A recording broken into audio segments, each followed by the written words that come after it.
Shalom Bapak Ibu Saudara yang dikasihi Tuhan. Shalom, puji nama Tuhan. Kita akan memulai ibadah kita sore hari ini. Mari kita mempersiapkan hati kita untuk kita memuji, menyembah, menaikkan syukur kita di hadirat Tuhan yang kudus. Ketika kita datang di tempat ini, kita percaya ada rasa haus dan lapar akan Tuhan. Di dalam hadirat Tuhan kita dikuatkan. Di dalam hadirat Tuhan kita dibaharui. Di dalam hadirat Tuhan ada pemulihan. Di dalam hadirat Tuhan ada kekuatan dan semangat baru. Ada kesembuhan, ada kemenangan. Haleluya. Terima kasih Tuhan. Kami bersyukur buat kasih setiamu di dalam hidup kami. Kami bersyukur buat kebaikanmu Tuhan. Terima kasih Tuhan. Kami memuji Engkau.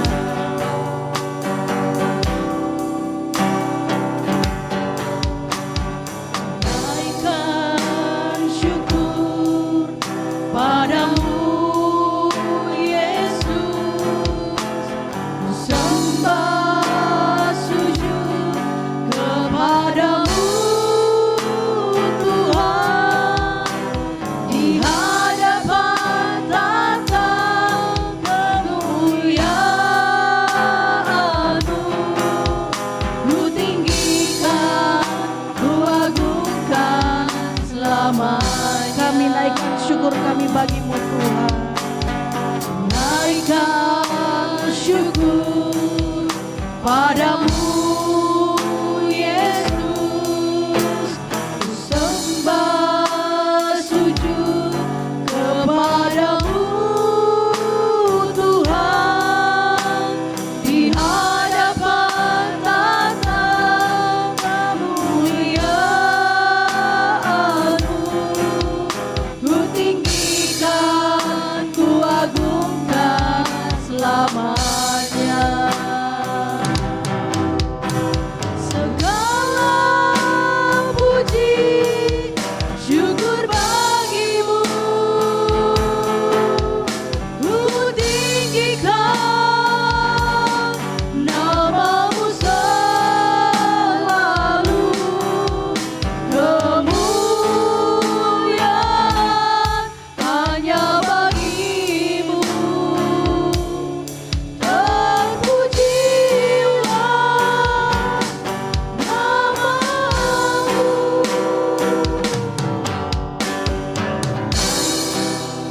Haleluya, kami bersyukur Tuhan. Kami mau senantiasa memuji namamu yang besar di dalam kehidupan kami. Terima kasih Tuhan. Haleluya.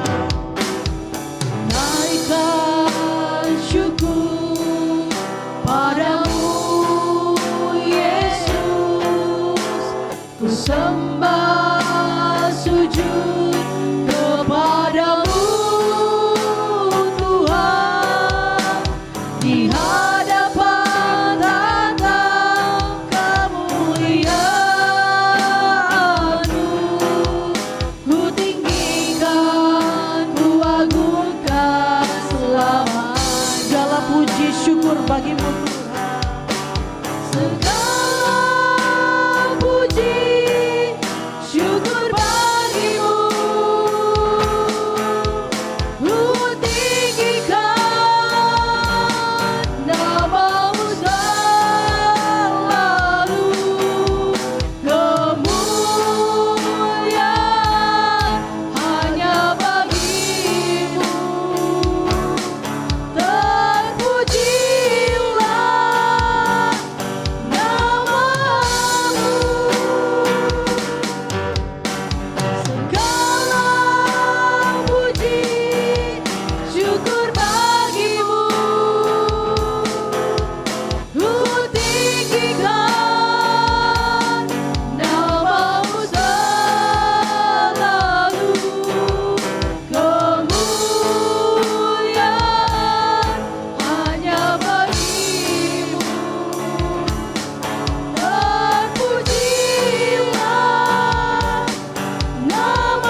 pujian ini di hadapan Tuhan.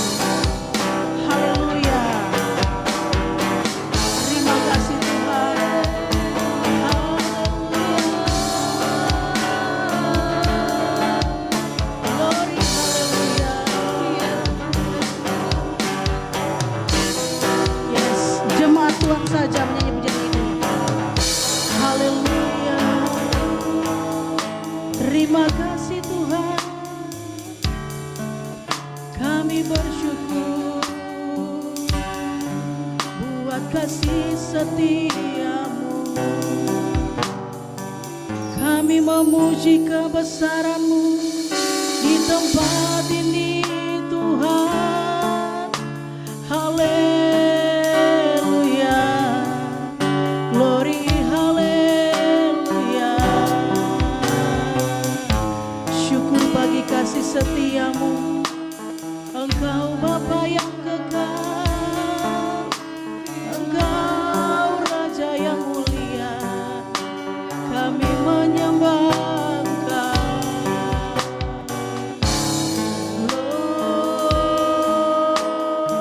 Glory. Shikini kara pakara tanga dekara kasho dekara kapagara tanga dekara kasho dekara kapagara. Shikini kara pakara tanga dekara kasho dekara kapagara tanga dekara kasho dekara. Shikini kara pakara tanga dekara kasho dekara kapagara tanga dekara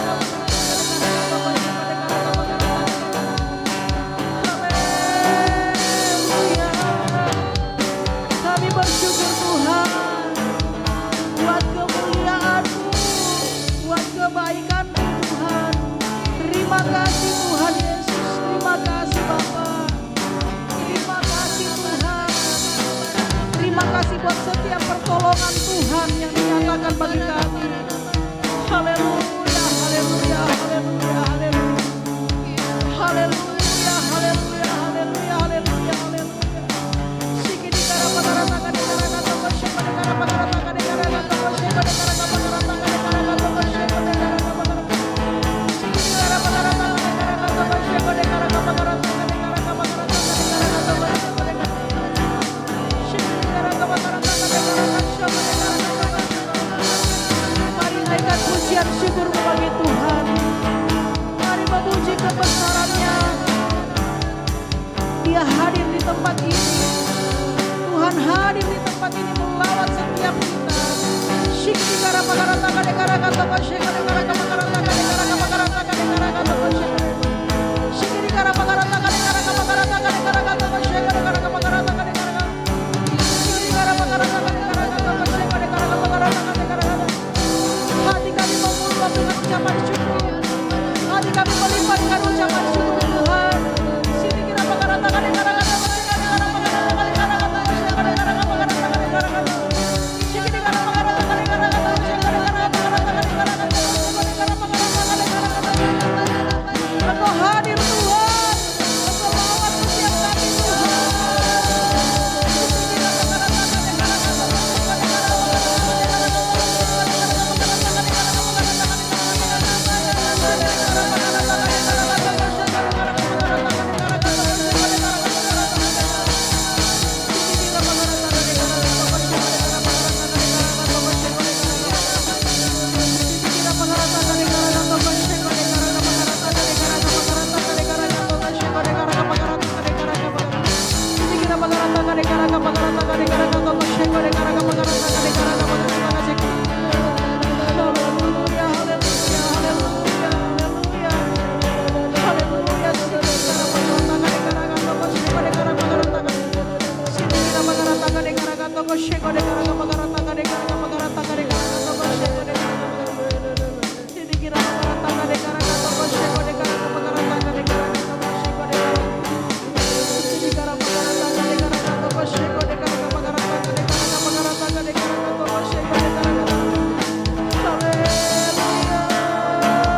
Tuhan hadir di tempat ini. Tuhan melawat setiap kita. Hadirat Tuhan melawat setiap kita di tempat ini. Haleluya. Engkau Tuhan yang berkuasa. Engkau Tuhan yang mengenal hati kami Tuhan.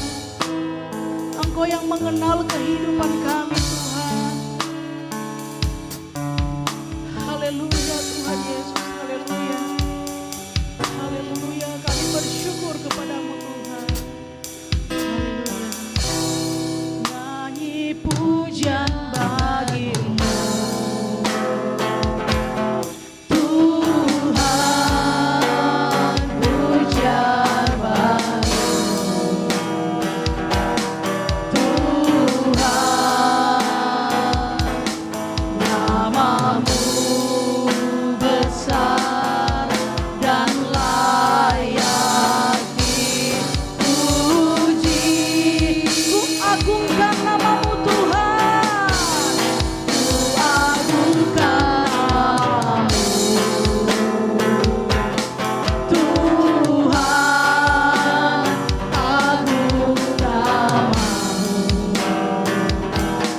Tuhan, namamu besar dan layak. Mari mengangkat tangan di hadapan Tuhan, katakan nyanyi pujian bagimu Tuhan, nyanyi pujian bagimu, hanya bagimu Tuhan.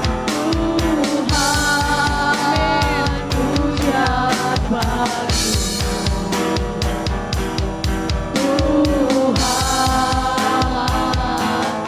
namamu besar dan layak dipuji. Kami mengagungkan Engkau Raja kami, agungkan Tuhan,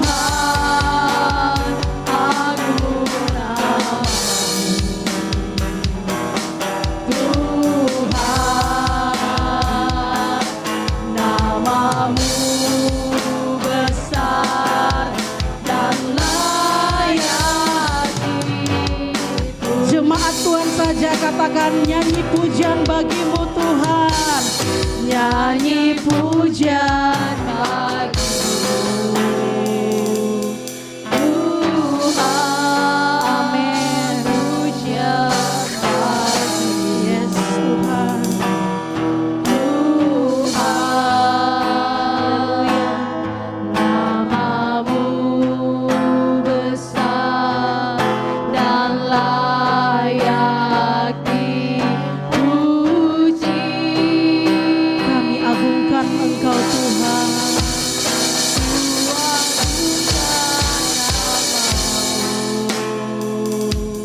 Tuhan,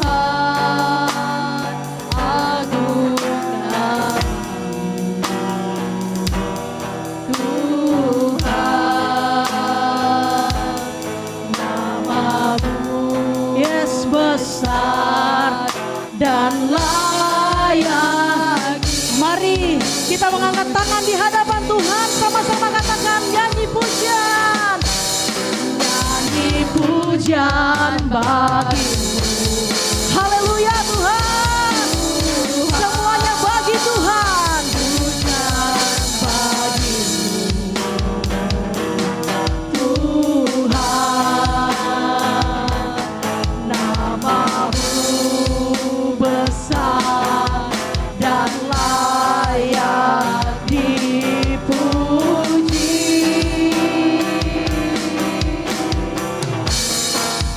Agungkan namamu Tuhan, agung Tuhan, namamu besar dan layak dipuji. Namamu besar Tuhan, namamu besar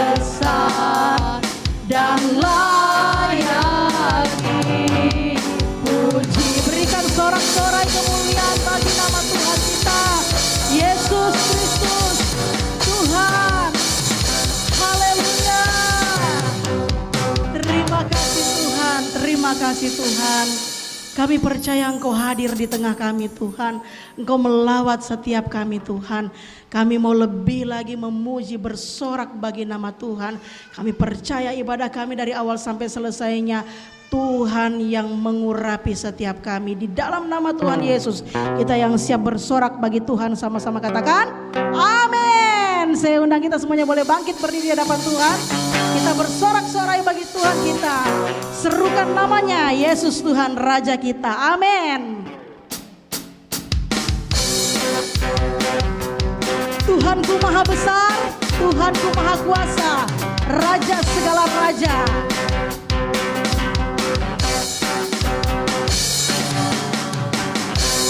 Tuhanku maha besar, Tuhanku maha kuasa, Raja segala raja.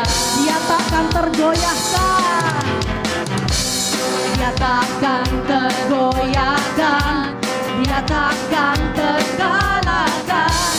Dia hidup dan berkuasa. Serukan namanya Yesus Tuhan Raja, segala kuasa tunduk dalam namanya. Dia luar biasa, Dia luar biasa, perkasa mulia. Yesus nama di atas segala nama. Amin. Mari kita bertepuk tangan bagi Tuhan. Haleluya. Tuhanku maha besar, amin. Tuhanku maha kuasa, Raja segala raja. Mari kita agungkan Dia. Dia takkan tergoyahkan, Dia takkan terkalahkan. Dia hidup dan berkuasa. Mari sama-sama serukan namanya. Serukan namanya Yesus Tuhan Raja, segala kuasa tunduk dalam namanya. Amin. Dia luar biasa, perkasa mulia. Yesus nama di atas segala nama. Sama-sama katakan. Serukan namanya Yesus Tuhan Raja, segala kuasa tunduk dalam namanya. Yeah, haleluya. Dia luar biasa, perkasa mulia. Yesus nama di atas segala nama. Yesus nama di atas segala nama. Siapa? Yesus nama di atas segala nama. Haleluya.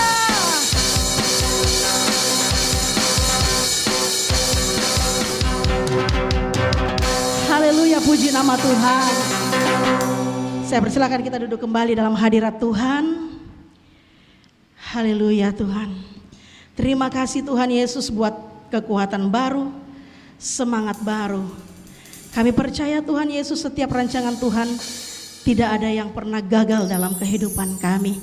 Karena rancangan Tuhan, rancangan yang penuh dengan damai sejahtera dan memberi pengharapan bagi kami. Haleluya, haleluya. Ku percaya Kau Tuhan yang tak pernah gagal, menjadikanku lebih dari pemenang. Ku percaya Kau Tuhan yang tak pernah lalai.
bagi Dia segala pujian. Yes.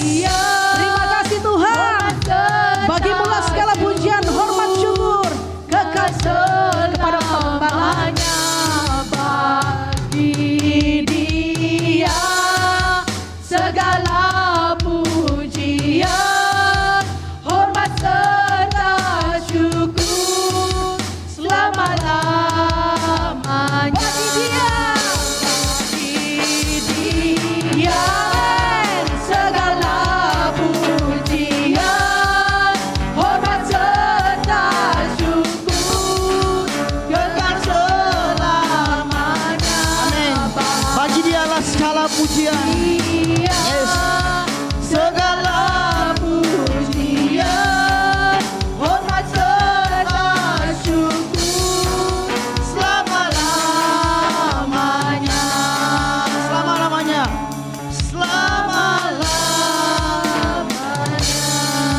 Kami percaya bagimu segala pujian, hormat, syukur, dan pengagungan. Tidak ada nama lain yang layak menerima segala pujian, hormat selain Engkau, Yesus Kristus. Tuhan yang menebus, Tuhan yang menyelamatkan kami. Kami berdoa dan bersyukur buat hari ini. Kami percaya bahwa Tuhan bertahta, Tuhan disenangkan lewat pujian dan penyembahan yang kami naikkan. Dan Tuhan melihat hati dan kerinduan kami, bahwa kami datang mencari wajah Tuhan. Dan biar sore hari ini ketika kami mau dengar kebenaran firman-Mu, Tuhan Roh Kudus, Engkau bekerja atas kehidupan kami. Engkau Allah yang membuka hati kami, menyirami hati kami dengan siraman, dengan kebenaran, dengan anggur minyak baru-Mu Tuhan. Sehingga hidup kami menjadi hidup yang bertumbuh, hidup yang menghasilkan buah. Dan buah yang kami hasilkan itu dinikmati oleh banyak orang. Sehingga orang berkata, bagi Yesus segala kemuliaan dan pujian. Di dalam nama Tuhan Yesus, urapi setiap kami, urapi hamba. Apa yang Kau mau sampaikan Tuhan, bicara melalui hidup dan mulut hidup hamba Tuhan. Dalam nama Tuhan Yesus kami siap mendengar kebenaran firman Tuhan. Mari semua sama-sama katakan amin. Nah, ini yang banyak terjadi di akhir ini. Orang Kristen akhirnya menjadi pengikut Tuhan dan bukan pemburu Tuhan. Tema khotbah kita hari ini, pemburu Tuhan. Part 1, artinya minggu depan ada lagi part 2-nya. Mari kita buka di dalam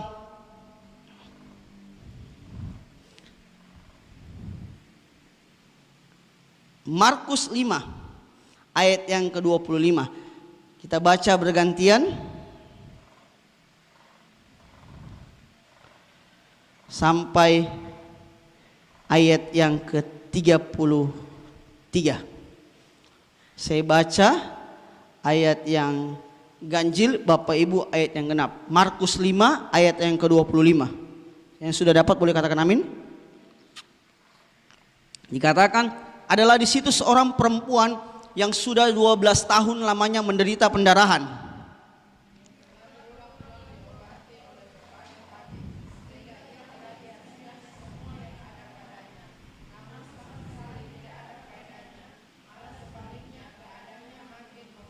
Dia sudah mendengar berita tentang Yesus, maka di tengah-tengah orang banyak itu ia mendekati Yesus dari belakang dan menjamah jubahnya.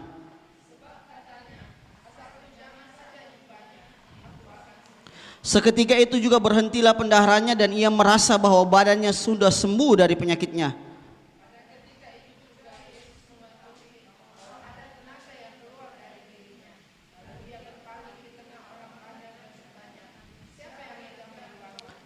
Murid-muridnya menjawab, engkau melihat bagaimana orang berdesak-desakan dekatmu dan engkau bertanya siapa yang menjamah aku?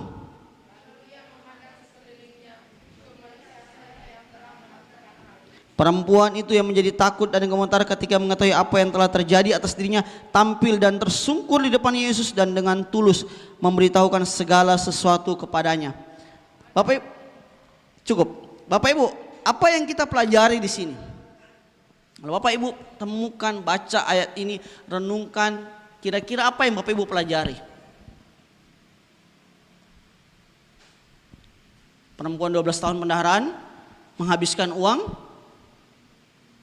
disembuhkan,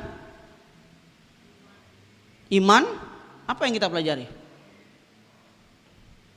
Ada banyak kali ketika kita belajar tentang pendaharaan, wanita pendaharaan, kita selalu berbicara mengenai tentang iman. Tidak salah itu ya. Tapi hari ini saya mau ajak kita melihat dari sudut pandang yang lain.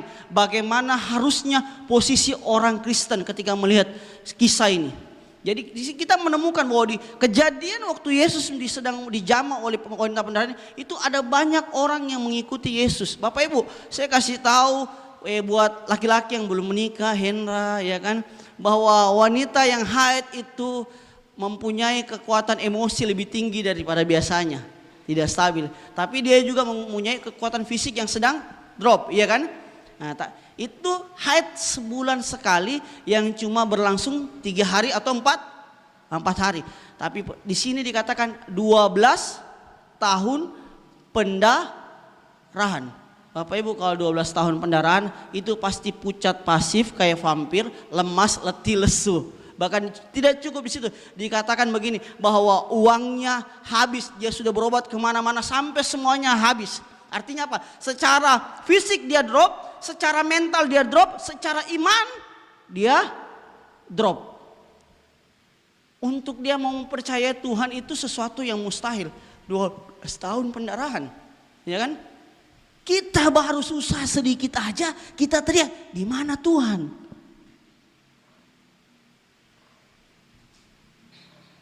Apalagi perempuan yang 12 tahun pendarahan. Dia pasti, tapi ketika dia mendengar tentang Yesus, ada sesuatu di dalam dirinya yang membuat dia mengeluarkan sebuah pernyataan, asal ku jamah dia, aku sembuh. Apa yang kita pelajari? Ternyata begini Bapak Ibu, bahwa untuk menjadi orang percaya yang sungguh-sungguh, bukan orang percaya sekedar jadi pengikut ya, tapi orang percaya yang punya mentalitas sebagai pemburu Tuhan, kita harus punya sikap yang tidak tunduk pada situasi. Ada banyak orang Kristen tunduk pada situasi. Buktinya kita sudah belajar dari murid-murid yang mengikuti Yesus, 5.000 orang, 4.000 orang, ketika mereka lapar mereka datang sama Yesus, mereka tahu situasinya. Tapi ketika Yesus mulai mau disalibkan, mereka meninggalkan. Apa yang mereka lihat tentang Yesus membangkitkan, apa yang mereka lihat tentang Yesus memberi makan, ternyata ketika Yesus dianiaya, situasi mengalahkan iman mereka untuk tetap percaya bahwa Yesus pernah bilang, kalau saya mati saya akan bangkit pada hari ketiga dan akan membuktikan mengalahkan maut.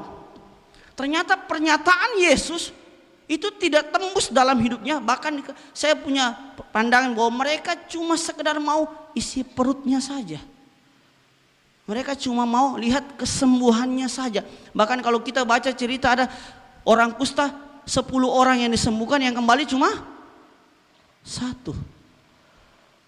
Ini fakta realita yang hari-hari ini terjadi dalam kekristenan, dalam kehidupan orang percaya. Banyak orang mengaku saya orang percaya Tuhan. Tapi ketika ada situasi yang menghantam hidup kita, apakah tentang kebutuhan perut kita, apakah itu tentang kesehatan kita, apakah itu tentang kondisi keluarga kita atau pekerjaan kita, banyak orang akhirnya menjadi down. Banyak orang yang akhirnya memilih keputusan untuk mulai meninggalkan Tuhan dan berpikir untuk melakukannya dengan cara yang lain. Mereka lupa bahwa Tuhan yang mereka sembah adalah Tuhan yang berkata bahwa ketika aku mati aku akan bangkit hari ketiga dan menebus hidup kalian dan memberikan keselamatan.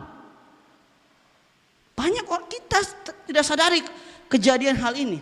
Kita berpikir yang penting saya Kristen Pak, masuk percaya Tuhan pasti masuk surga. Buat saya, orang yang percaya Yesus yang mati masuk surga bukan yang berKTP Kristen, bukan yang mengaku mulutnya Yesus. Kalau cuma sekedar bilang gini, saya percaya Yesus menebus hidup saya, terus kita bilang gini, kita masuk surga. Kalau begitu Bapak Ibu, saya kasih resep, nanti percayanya begitu mau mati saja. Kita buat dosa aja dulu, ya dong. Pergi merampok lah, pergi apa biar kita banyak uang apa segala macam, maki-maki orang, nanti sudah mau mati. Kita, aduh Tuhan saya percaya kau, mati masuk surga kan. Kalau cuma berkata, cuma sekedar ngomong doang terus kita bilang saya pasti masuk surga, enak sekali. Terlalu enak. Makanya sampai hari ini banyak orang yang mempermainkan Yesus dalam kehidupannya. Ini yang terjadi. ketika perempuan ini mengalami situasi yang tidak baik dalam hidupnya, dia tahu saya pasti masih bisa diselamatkan. Makanya dia tidak terpengaruh. Saya boleh lemas, saya boleh ditipu sama dukun-dukun, saya boleh dibodoh-bodohin sama tabib, saya boleh hari ini tidak kuat, tapi hari ini saya akan menerobos banyak orang, melewati hantaman banyak orang dan mulai memegang jubahnya saja. Tidak usah dia sentuh saya pegang jubahnya saja, saya akan sembuh. Pernahkah kita mempunyai mentalitas iman yang seperti ini, bahwa apapun yang terjadi dalam kondisi saudara akan tetap berkata, saya tetap akan menyembah Yesus, saya tetap akan melayani Tuhan? Atau justru kita menjadi undur? Atau justru kita menjadi kecewa dengan Tuhan, meragukan Tuhan atas hidup kita? Kalau itu yang terjadi, mari ingat bahwa ada wanita pendarahan yang mengajarkan saudara dan saya untuk tetap berjuang, untuk tetap menghadapi tantangan apapun situasimu. Bahkan ketika nyawa menjadi taruhan, kita mesti tetap percaya bahwa masih ada Tuhan yang menolong kita. Amin. Oke, poin yang kedua, untuk menjadi orang yang percaya, kita mesti menjadi orang yang peka dengan situasi.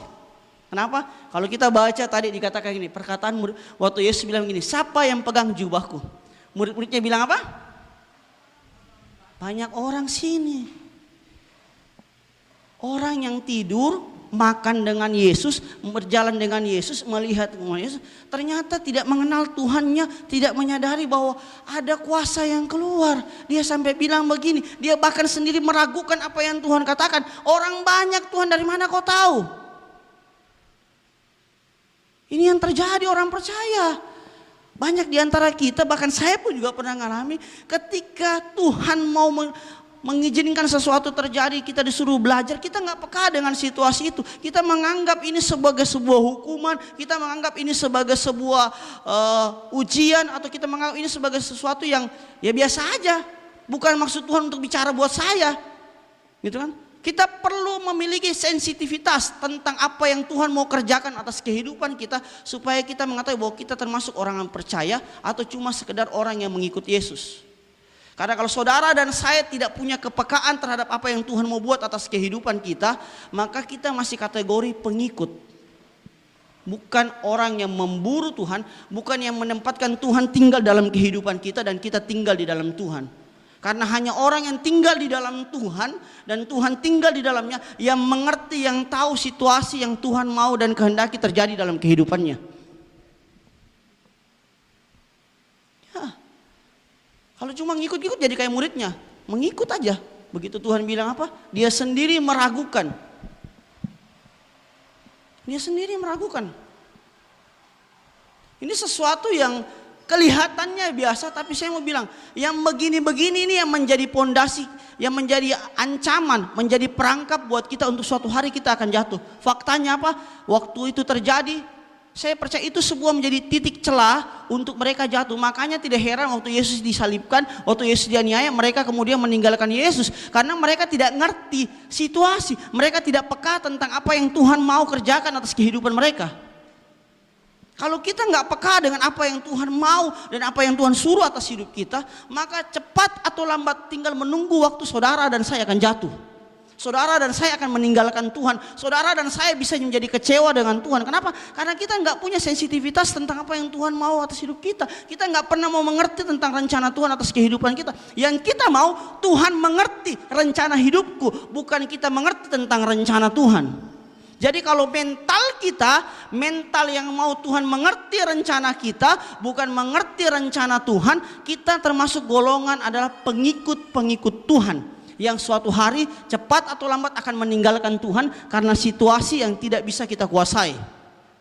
Tapi kalau kita menjadi pemburu Tuhan, kita mengejar Tuhan, kita menangkap sekecil apapun itu, persoalan jubah saja kita ngerti, ada sesuatu yang Tuhan mau kerjakan.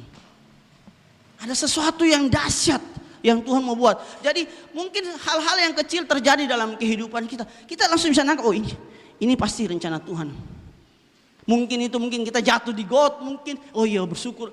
Kita nggak bersungut-sungut, atau mungkin kita ditipu orang, kita langsung mengerti, oh ini mungkin sebuah peringatan atau warning yang Tuhan izinkan terjadi supaya saudara dan saya tidak semakin jauh meninggalkan Tuhan.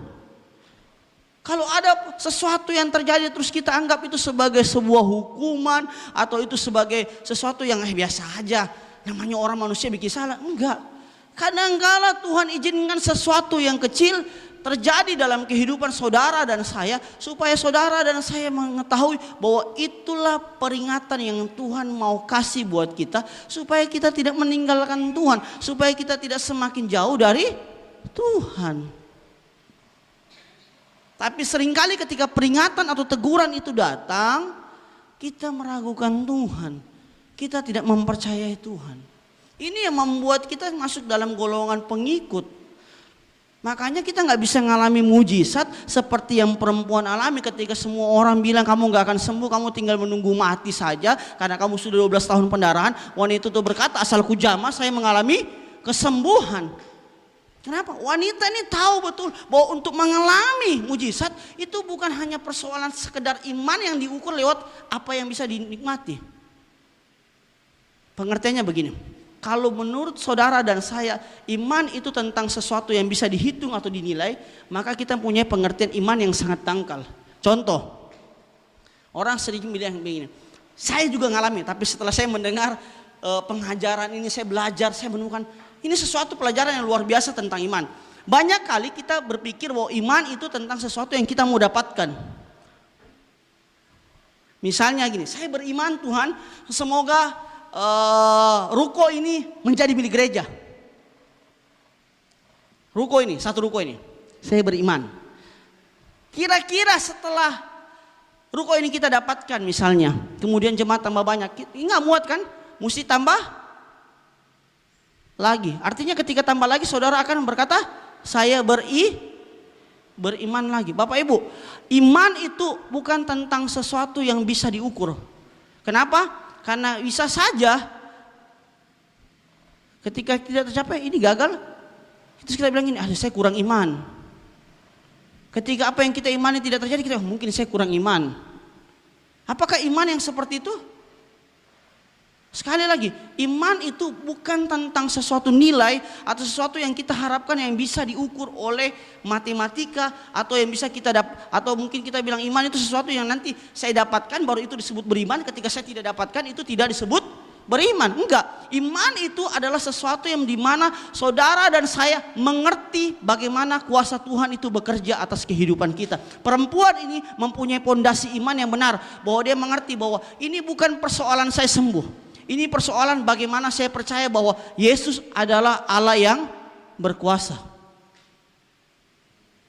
Karena kalau persoalannya tentang dia disembuh, dia tidak berkata asal kujama jubahnya. Dia pasti berkata begini, saya mau dijamah, didoakan, dipegang langsung sama Tuhan. Dia percaya bahwa jubahnya saja penuh kuasa. Artinya dia percaya gini, bahwa iman itu bukan tentang sesuatu yang kebutuhan hidup dia, tapi bagaimana mengetahui kekuasaan Tuhan, bagaimana mengetahui kemuliaan Tuhan. Jadi iman yang benar adalah iman yang bukan terparu pada benda mati atau sesuatu yang dapat diukur, tapi iman yang benar adalah sebuah landasan di mana saudara dan saya mempercayai Tuhan bahwa Dia adalah Allah yang hidup. Itu poin yang kedua. Jadi kalau kita mau disebut pemburu Tuhan dan bukan pengikut, yang pertama, menanglah atas situasimu,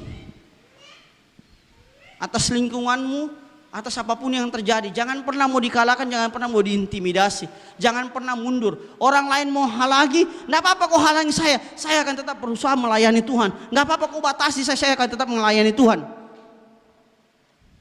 Orang mau bilang apa, enggak apa-apa kau hina-hina saya percaya Tuhan menciptakan saya serupa dan segambar dengan Dia. Kita harus menang dengan intimidasi, dengan situasi yang dibuat oleh manusia, bahkan iblis.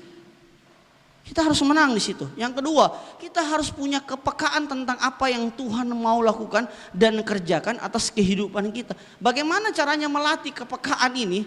Adalah ketika saudara dan saya mempunyai hubungan yang intim dengan Tuhan. Ketika saudara dan saya mau membuka hati, membuka telinga untuk Tuhan bicara, bukan kita yang banyak bicara. Seringkali dalam doa kita yang banyak bicara, kita yang banyak mengeluh, bukan mendengarkan apa yang Tuhan mau. Mulailah hati itu dan kita akan belajar bagaimana Tuhan bicara atas kehidupan kita. Yang ketiga, poin terakhir. Apa syarat atau bagaimana caranya supaya kita jadi pemburu Tuhan? Di ayat yang ke-33 saya bacakan. Perempuan itu yang menjadi takut dan gemetar ketika mengetahui apa yang telah terjadi atas dirinya, tampil dan tersungkur di depan Yesus dan dengan tulus memberitahukan segala sesuatu kepadanya. Maka katanya kepada perempuan itu, kata Yesus, "Hai anakku, imanmu telah menyelamatkan engkau." Saya kasih tahu Bapak Ibu, waktu dia tampil, Yesus tidak bilang imanmu menyembuhkanmu, imanmu menyelamatkanmu. Kenapa? Persoalannya bukan tentang kebutuhan daging. Persoalannya adalah kebutuhan bagaimana kehidupan bicara tentang kekekalan. Jadi iman selalu bicara tentang hal-hal yang kekal, bukan hal-hal yang dapat dihitung, bukan hal-hal yang dapat hilang. Itu iman yang benar. Oke? Nah, poin yang ketiga adalah untuk kita disebut sebagai pemburu Tuhan dan bukan semua sekedar pengikut adalah ketika saudara dan saya berani tampil menyatakan iman kita. Perempuan ini dia dengan mengumpulkan segala keberanian kemudian berdiri dan berkata, "Saya yang pegang jubahmu." Bahkan dikatakan dia dengan tulus dia datang tersungkur. Dia bilang, "Tuhan, saya yang pegang karena saya pendarahan. Saya percaya kalau saya pegang saja jubahmu, saya sembuh." Maksudnya begini Bapak Ibu, kadangkala Tuhan memaksa kita atau ada situasi yang memaksa kita untuk menampilkan iman kita dan menuntut kita harus merendahkan diri kita. Dalam artian apa? Saudara dan saya untuk menyatakan iman kadangkala kita mesti menjadi orang yang tercela di hadapan banyak orang. Kadang-kala kita nggak menerima dengan situasi, tapi waktu kita menunjukkan ketulusan kita mau belajar minta ampun duluan, kita sedang menyatakan iman kita. Jadi menyatakan iman bukan tentang saudara dan saya pakai salib besar di sini, pakai anting-anting, terus bawa Alkitab kayak pendeta-pendeta dulu kan. Dulu waktu saya kecil diajari, jangan kau taruh di bawah kateya begini. Waktu saya nggak boleh toh, harus pegang begini. Pernah ngalami? Iya kan? Atau kalau jatuh Alkitab, kita sapu langsung. Iman bukan tentang saudara pakai Alkitab yang besar-besar, bukan tentang salibmu, bukan tentang saudara dan saya pakai baju batik yang licin, atau bukan tentang saudara dan saya jadi diaken dengan menggunakan jas baru disebut diaken, baru disebut hamba Tuhan. Saya kasih tahu, iman adalah ketika saudara dan saya mau tampil bahkan dengan kondisi di mana saudara dan saya harus tersungkur dengan tulus dan perlu direndahkan. Disitulah kita menyatakan iman kita. Jadi nggak usah kita terlalu mewah-mewah bilang, "Oh nanti saya beriman ketika saya sudah pelayanan." Baru orang akan bilang ini, "Lihat Bu Janet, itu orang beriman. Dia sudah WL, dia sudah khotbah. Lihat Budak Bernadette, dia sudah singer." Baru kita sebut itu seorang beriman. Lihat Pak Kenny, dia sudah melayani. Lihat Hendra, dia sudah melayani. Baru kita. Enggak Bapak Ibu, iman adalah ketika situasi yang saudara alami menuntut saudara harus punya ketulusan dengan merendahkan diri kita. Jadi dalam artian apa? Kita menyatakan bahwa Kristus hidup di dalam kita. Tidak melulu bicara, terus orang akan bilang, berarti kita harus enggak Bapak Ibu. Jadi ketika situasi yang saudara saya hadapi membuat saudara harus dipersalahkan, sekalipun saudara tidak salah, disitulah waktunya saudara dan saya menyatakan iman. Ketika ada intimidasi, ketika ada fitnahan, disinilah saudara menyatakan saya orang beriman, saya orang percaya. Orang percaya yang kepada Yesus itu adalah orang menghidupi Yesus, orang yang menghadapi Yesus adalah seperti apa? Orang yang tidak membalas ketika dia mengalami penganiayaan. Karena Yesus sudah memberi contoh, waktu dia dianiaya, waktu dia diludahi, dia tidak membalas penganiayaan itu. Dia tetap percaya dan menerima semua hujatan itu sampai dia selesaikan tanggung jawabnya untuk mati di atas kayu salib menebus saudara dan saya. Percuma kita belajar tentang kasih, percuma kita belajar tentang iman, percuma kita pelayanan kalau suatu momen kita dipaksa untuk merendahkan diri dan kita tidak mampu merendahkan diri, maka semua yang kita lakukan gagal total. Apa yang kelihatan tampil itu jadi nol. Ketika kita nggak bisa terima hujatan, ketika kita tidak bisa terima sebuah penghakiman, itu jadi nol Bapak Ibu. Itu tong kosong nyaring bunyinya. Jadi iman adalah menyatakan iman adalah ketika saudara dan saya harus punya keberanian dan mau memiliki ketulusan hati untuk mengalah. Itu kekristenan. Kekristenan itu bukan bicara tentang kita berantem sama banyak orang, tapi di mana kita mau mengalah, kita mau menerima. Supaya apa? Supaya orang bisa lihat Tuhan dalam hidup kita. Orang gak bisa lihat Tuhan ketika saudara dan saya tidak mau mengalah. Kenapa? Yang orang lihat adalah setan. Gila, galak sekali. Orang gak bisa lihat Tuhan. Orang gak akan lihat Tuhan. Yang orang lihat jadinya iblis. Ini Roh Kudus atau Roh Kudus yang di dalam dirinya. Bahasa roh tapi maki-maki orang. Seorang pemburu Tuhan yang mengerti hati Tuhan, dia tahu momen di mana dia harus merendahkan dirinya. Jadi ketika saudara dan saya menyebut dirinya adalah orang percaya, tapi kita tidak tahu di mana momen di mana saudara harus merendahkan diri, maka disitulah kita disebut sebagai pengikut. Kenapa? Kita cuma mau tampil. Oh lihat nih, saya murid Yesus. Tapi ketika kita masuk dalam tahapan penganiayaan, kita orang garis depan yang duluan lari. Kita bilang sama, kok di sini nah? Saya panggil orang dulu. Padahal bukan dia panggil orang, dia duluan lari.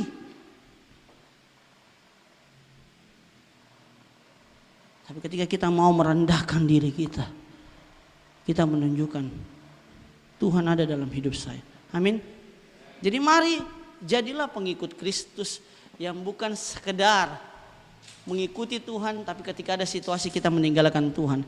Tapi kita mau jadi pengikut Kristus yang memburu Tuhan, dalam artian apapun yang terjadi tidak akan membuat kita mundur.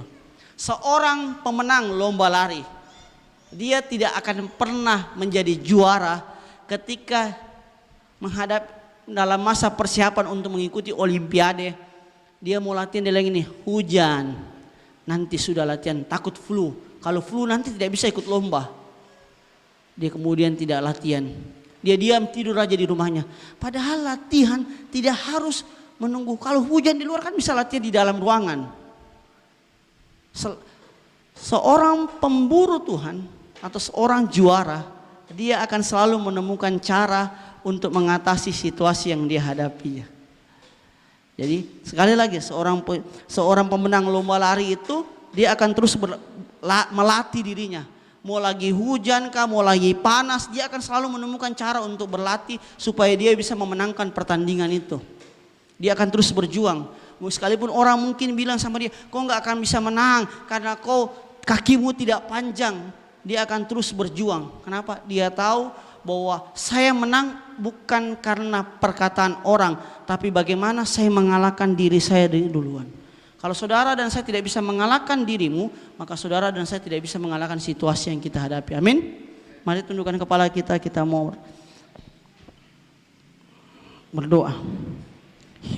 Saudara dan saya bisa melihat keberhasilan yang rencana Tuhan digenapi atas kehidupan kita. Ketika saudara dan saya tidak punya mentalitas cuma sekedar jadi pengikut, miliki mentalitas sebagai seorang pemburu Tuhan yang mau mengejar Tuhan terus menerus sampai kita menemukan Tuhan dalam kehidupan kita dan dia tinggal di dalam hidup kita. Maka dari situ kita akan melihat bagaimana apa yang Tuhan rencanakan atas kehidupan kita bisa tergenapi di dalam kehidupan kita, sampai kita berkata bahwa segala kemuliaan hanya bagi Tuhan. Sekali lagi, bahwa rencana Tuhan bisa berhasil dalam kehidupan kita ketika kita sendiri tidak menggagalkan rencana itu dengan menjadi pengikut-pengikut, tapi kita mau menjadi pemburu Tuhan untuk menggenapi rencana Tuhan atas kehidupan kita. Mari sama-sama nyanyikan. Ku percaya Kau Tuhan yang tak pernah gagal, menjadikanku lebih dari pemenang. Ku percaya Kau Tuhan yang tak pernah lalai menepati janji. Lebih sungguh lagi katakan ku percaya. Ku percaya Kau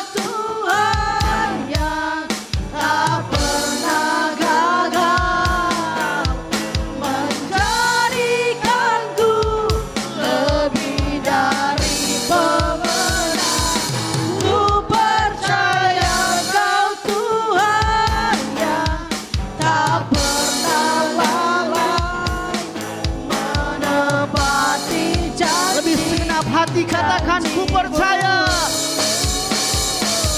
Ku percaya kan Tuhan yang tak pernah gagal menjadikanku lebih dari pemenang.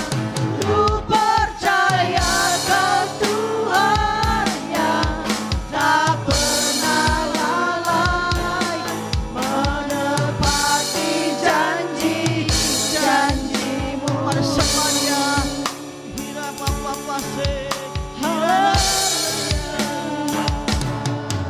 sikara bara bara bara bara basa, hira kapa papa papa se, hira kapa papa papa se. Kami percaya, oh Tuhan, kami percaya. Hira kapa papa papa pase, kara bara bara bara base, hira la la la la la la la la la la la la. Yes, hira kapa papa papa papa papa papa pase, sikara bara bara bara bara bara bara bara bara bara bara bara bara bara bara bara bara bara base, hira la la la la la la la la la la la la la. Hira kapa papa papa papa papa sikara bara bara bara base, hira la la la la la la la la la la la la la la la la la la. Hira kapa papa papa papa sikara bara bara. Mari sembah. Oh, haleluya, haleluya. Hira la la la la la la la la la la la la. Yes, Engkau dahsyat Tuhan. Engkau Allah yang merencanakan hal-hal yang benar, yang dahsyat dalam kehidupan kami. Kami percaya rencanamu tidak pernah gagal. Kami sembah Engkau.